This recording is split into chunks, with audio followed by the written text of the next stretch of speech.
আপনার কিডনি হয়তো ভালো আছে, কিন্তু হঠাৎ করে দেখলেন যে ক্রিয়েটিনিন বেশি এসছে। এটার কিন্তু অনেকগুলো কারণ হতে পারে।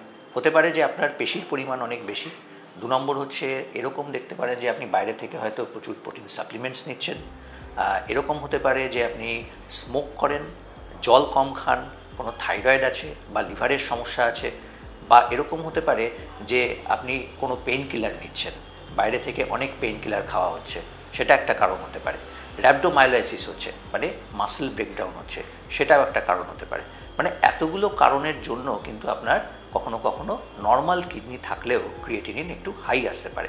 সুতরাং যদি দেখা যায় যে ক্রিয়েটিনিন একটু হাই বেরোলো, তাহলে কিন্তু আমাদের অন্যান্য পরীক্ষা করে একটু দেখে নিতে হবে যে কোনো সমস্যা কিডনির তৈরি হচ্ছে কিনা।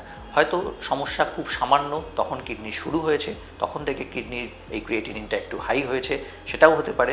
সুতরাং অন্যান্য পরীক্ষার মধ্যে একটু মাইক্রো অ্যালবুমিন ইউরিনে কত আছে সেটা একটু দেখে নেওয়া, বা অ্যালবুমিন ক্রিয়েটিনিন রেশিও দেখা, এই সব পরীক্ষাগুলো করে আমাদের ফাইনাল হতে হবে যে আদৌ কিডনির সমস্যা নাকি এমনি কিডনি ভালো থাকা অবস্থাতেই ক্রিয়েটিনিন বেড়ে রয়েছে।